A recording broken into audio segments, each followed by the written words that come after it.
తీసుకొస్తారనమాట. దేవరపట్నంలో అంటే దేవత అనమాట, వాళ్ళది మీదన వాళ్ళనైతే పైనుంచి తీసుకొస్తారు. నేనేం చేయను రా.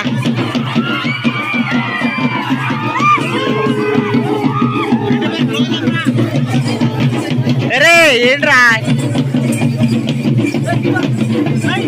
జాగ్రత్తగా దింపాలన్నమాట.